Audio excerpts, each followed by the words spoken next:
Welcome to the Family Business Audiocast on LinkedIn.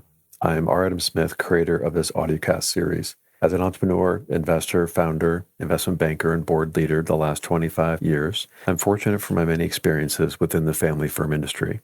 A warm thank you to our live audience on LinkedIn today and for those listening in the future. A brief comment on why I created this broadcast. Private companies are a passion of mine, having grown up in a family of entrepreneurs and having engaged for 2 decades in deals, strategic transformations, investments, and boards with an array of fascinating family enterprises, family firms, and family offices. I founded this series to offer a useful platform for listeners to hear from veterans, academics, and leaders in the vast family firm ecosystem. Whether you're a family business owner, building, running, or advising a family office, or just expanding your family office activities, I hope these conversations are useful and enlightening. And now it's time to turn our attention to our accomplished guests on today's episode. Welcome to the Family Business Audiocast. I'm R. Adam Smith, creator of the series, and a warm thank you to our live audience today and those listening later. On this episode of the Family Business Audiocast, I'm joined by David Werdiger, a globally respected family enterprise advisor, best-selling author, and speaker based in Melbourne, Australia, and also a repeat visitor to the audiocast. David, it's great to have you today. David has spent decades working with high net worth families and family enterprises, helping them navigate succession, governance, and intergenerational wealth, informed by his professional experience and his own background as a second-generation family business member. I'll tell you a bit more about David, then we'll jump into the podcast. David is the founder of the Power of Pause Institute, a leadership platform and practice focused on helping leaders create clarity, presence, and better decision-making in complex, high-stakes environments. Through his work with family enterprises, family offices, and leadership teams, David emphasizes the discipline of attentional pause is a critical capability for stewardship, governance, and long-term alignment. Also, he's a member of the Leaders Council of the Ultra Worth Institute and a frequent speaker at global family enterprise forums, and also an adjunct industry fellow at the Swinburne University and also a guest lecturer at Harvard Business School. Finally, David is the author of the best-selling book, Transition: How to Prepare Your Family and Business for the Greatest Wealth Transfer in History. At the heart of his perspective is a belief that family enterprises thrive when leaders balance strategic clarity with relational awareness, and when they value time, intention, and presence as core leadership assets. I'm really excited to have you back on the audiocast today, David. So tell us a bit about this Power of Pause Institute, please, and the leadership practice and platform that you're building in addition to everything else that you do. It's amazing. Thanks so much for having me, Adam. I really enjoy our chats, both in person and on podcasts. This came to me over a long period of time, and I guess is rooted in my aspects of my upbringing. It was probably a time in my life when I was actually dealing with some serious health issues. And my attention was drawn to the importance of time because I didn't know what my future looked like, and it didn't look anything like I had planned. And I thought, what am I going to do with the rest of my life? Fortunately, I'm on the other side of that, but that period of reflection had me thinking that my most important decision in my life is what I do with my time. I'm blessed with family wealth, and that generally will largely, from a financial perspective, look after itself. But what I do with my time and what I do with that decision, what I do with my time is my most important decision in life, how I allocate my time and how I use my time intentionally and well. And after years working with wealthy families, helping them navigate intergenerational wealth transition, I'm now also branching out into a new area, focusing on the wealth in time and the power of pause. Thank you for that. I'm really glad you're doing that to share more on the emotional, psychological side and how that impacts soft power versus hard power and wealth. Of course, we talk a lot about soft power, and you guys talk about that also at the Ultra Worth Institute, and all of the brilliant teachings and papers that Jim Grubman and James and Dennis have put into the institute and also the industry. Of course, you bring your own experience from your family business as well. So in the past, we talked about governance and stewardship and decision-making and wealth transfer.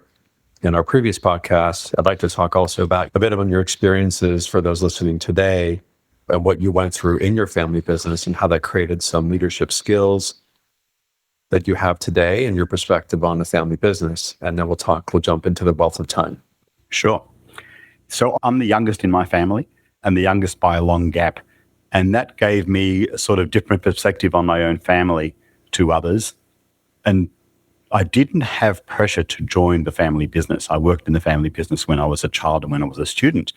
But by the time I finished university, I formed the view that I actually didn't want to join, even though that was available to me. And so what I did was I embarked on first a job and then went into business for myself. I had that entrepreneurial spark inside me, probably from my father, but I felt a need to express that myself rather than through the family business. And that led to what I now refer to as my second career as a tech entrepreneur, which spanned 5 businesses and a number of nonprofit roles, and a fantastic learning experience about stewardship and governance and the essence of good decision making. I probably learned the most from nonprofits because I think nonprofits are so similar to family enterprise in that they are organizations that have been there for a long time before me, before my involvement, will be there for a long time after my involvement. So there's that sense of you having a window of time where you're involved and have a role, but you put that in the context of something much bigger, part of something much bigger.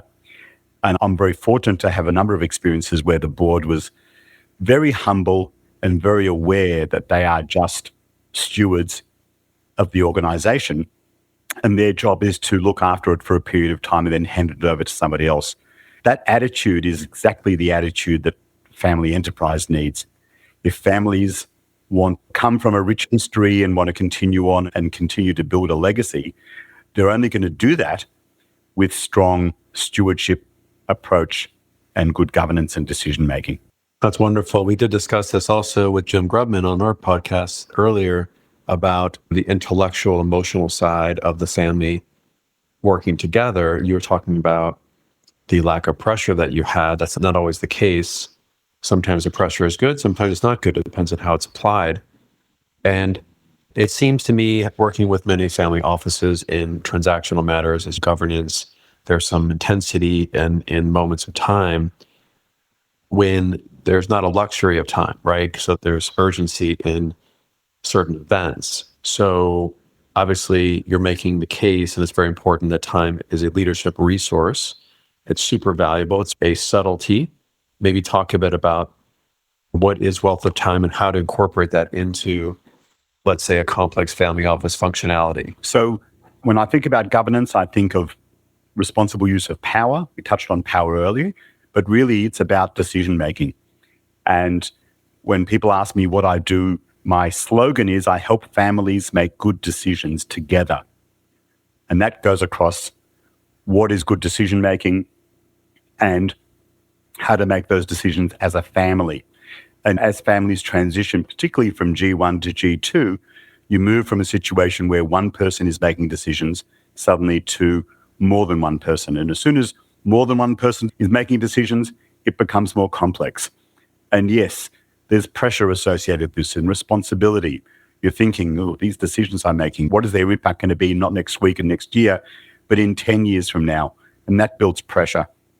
You also have at the table, potentially people might be from the same family, but with a lot of diversity, with different perspectives, different generational approaches to things.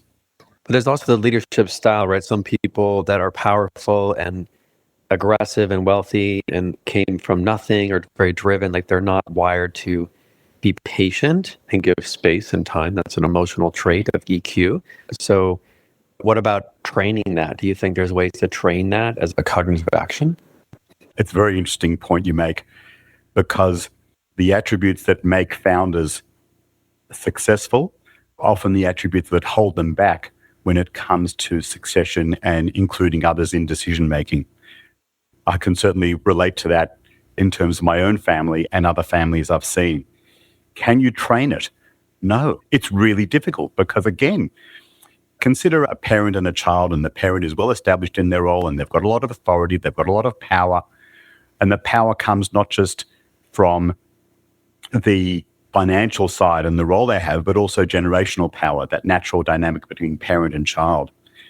And I've not seen a lot of parents who are naturally able to create space for their children to individuate, to become their own people. I know one founder in particular, contemporary of my father, he was one of the only people who said to me, "My children are my partners." He told that to me in his 90s, and he really did an outstanding job of empowering his children and doing a partial wealth transition to enable them to do their own thing and create their own space. That's super interesting, David. I just want to say that the ability to pause and learning that, as we're talking about, is tricky, as you're saying, because the personalities involved in being a successful entrepreneur results in certain elements of how the brain and mind works, of being driven.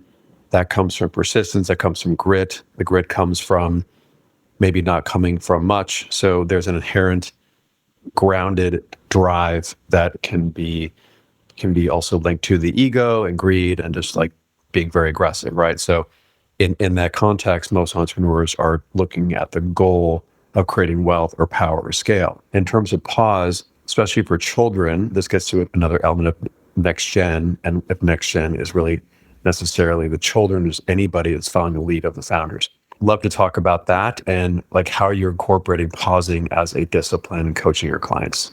Yeah. Pausing is essentially about intentionality, but it's also, the term I use is to respond rather than react. And this goes back to Stephen Covey, to Viktor Frankl, and to the essence of what makes us human, what distinguishes us as human. And that is the ability to intersect in between stimulus and response. Yes, entrepreneurs have that urgency, they have that ability to make quick decisions. And the decisions that they make, they may be quick, but they're not necessarily hasty. And there's a difference. Again, the difference is between reacting versus responding. So understanding the nature of your decision-making, that your decision-making comes from a wealth of experience, and therefore you're able to do it quickly, again, doesn't mean you're doing it hastily. But when you bring in others into that and having that patience, and this is really difficult for the rising generation who have not yet necessarily developed that decision-making skill, but to understand that you're doing something at hyper speed, but you're still going through a decision-making process. You're just doing it a lot faster. And the use of pause to say, okay, when I made this decision, how did I do that? What were the considerations? Talking through that with family members to explain to them the nature of the decision-making that you're doing and how, despite being quick, it is a process. And clearly pausing can create disproportionate impact, even if you learn to pause and reflect, have empathy, and observe as a leader. It can be literally 5 seconds. It doesn't have to be like an hour or 5 days, right? Oh, absolutely not. Because just like nature abhors a vacuum, we hate silence. We live in an age of 24/7 news. And the worst thing in the world of online media, is dead air.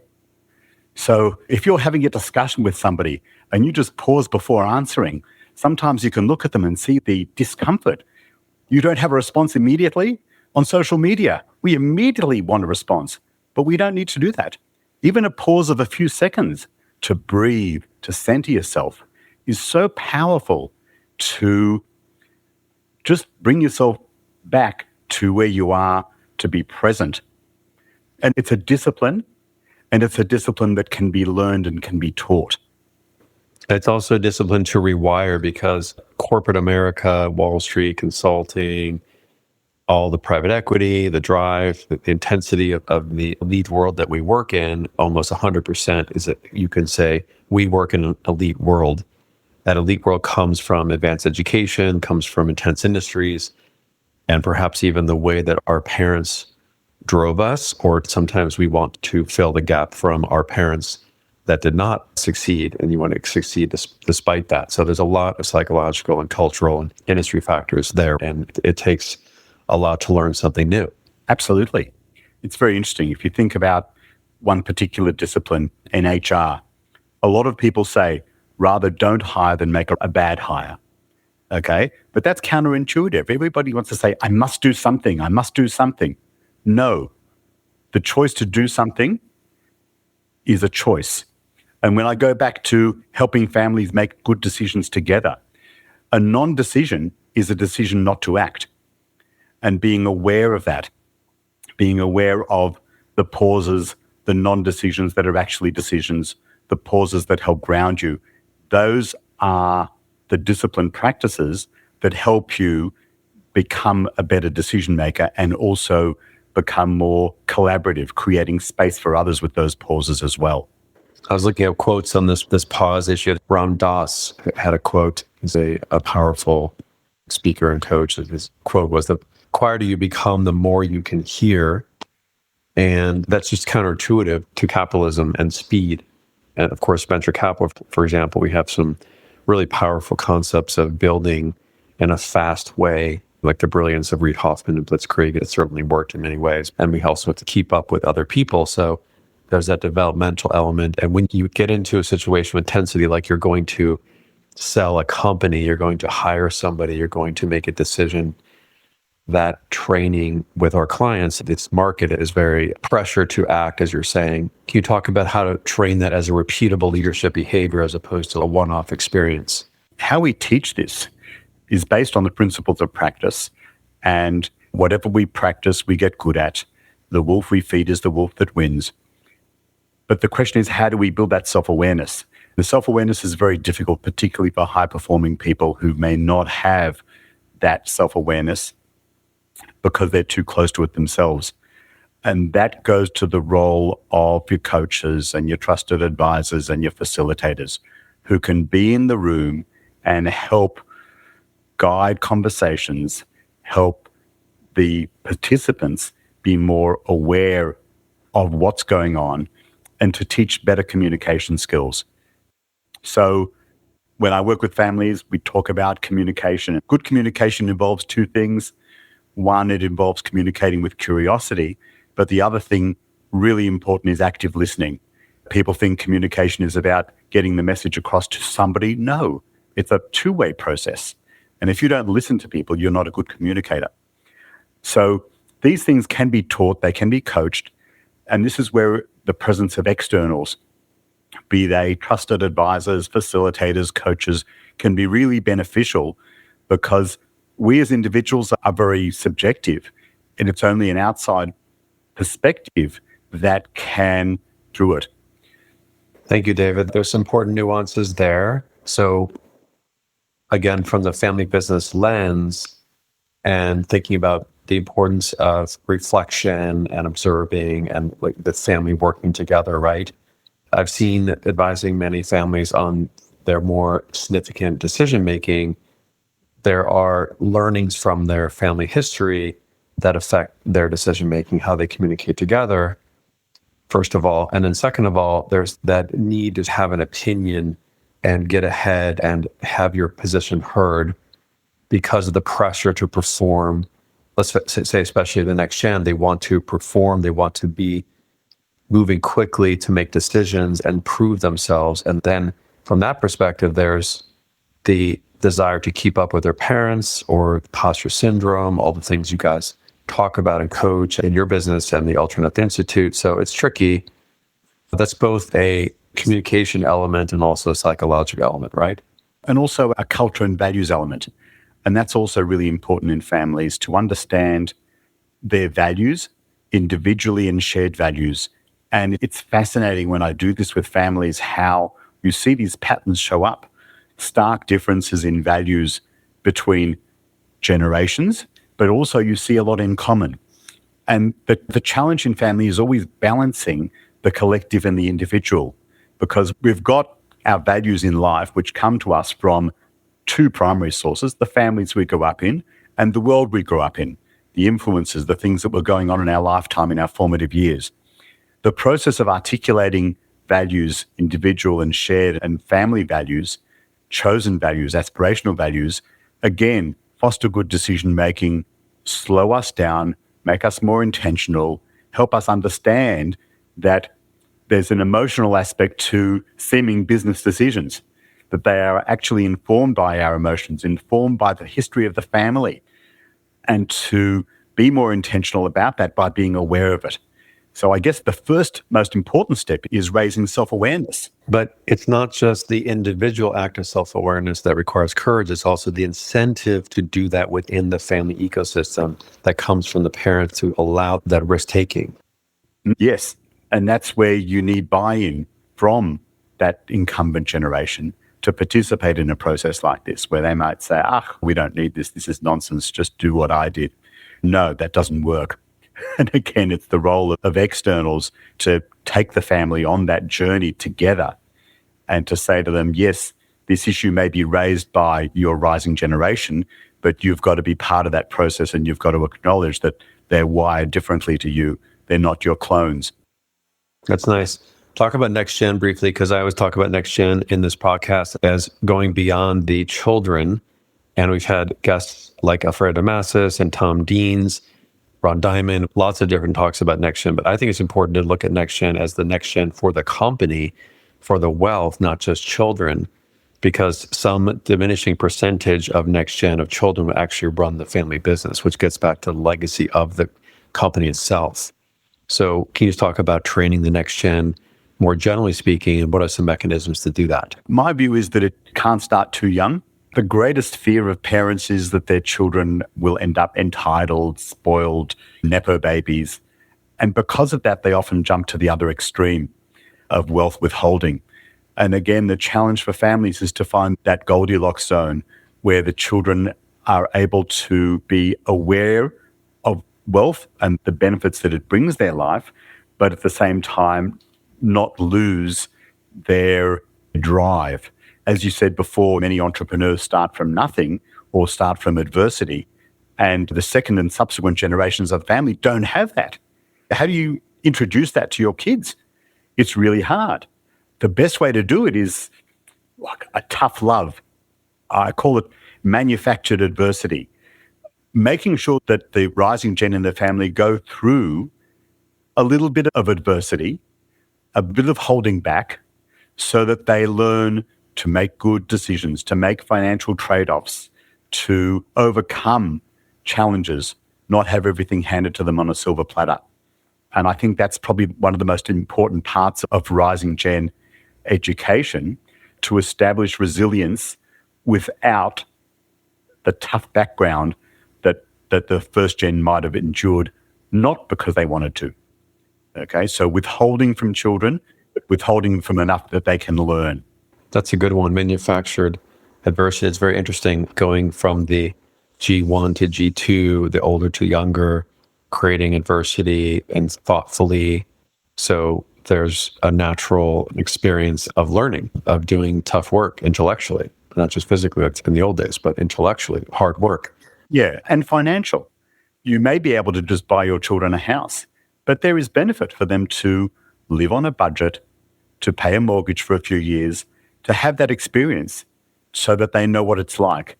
After that period of time, they will have learned that, they've gone through that, they've made some financial trade-offs, and that puts them in a better position to work from a position where they don't necessarily have to do that again.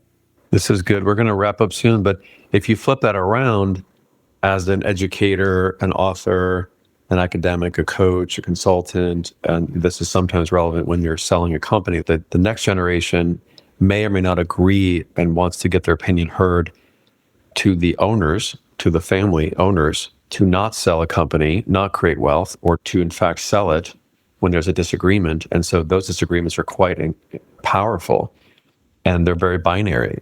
And those are the situations I see in advising on M&A and bigger private equity transactions. These are binary decisions. So the other direction is also tricky, where the owners, the parents, who may not have been trained in emotional intelligence or may not be willing to give that power of pause to the youth. So the next gen or the management, it's very hard for them to request and expect that type of pause and reflection. So what do you say to that? Gee, there's quite a bit there to unpack. The decision as you come from an M&A perspective, what to do with the family business, sell it or keep it. And I working with some families on these decisions, and one of the parents says, the business to her is a financial asset but an emotional liability. She just wants to get rid of it. And it took a while for the parents to accept that their son, who's got a senior role in the business, needs to make his mark on the business. That's first of all. So again, creating the space for the kids to say, I just don't want to be a beneficiary. I want to be a contributor to this family wealth. And then to explore the full spectrum of options in between the binary of sell the business or don't sell the business. Maybe we can simply get the business to the point where we can move from being owner-operators to owner-investors. Or maybe we can sell down. And all of those things go to governance and training the rising generation not to be business operators, but to be good owners. Learning how to be an owner is a skill unto itself that needs to be taught.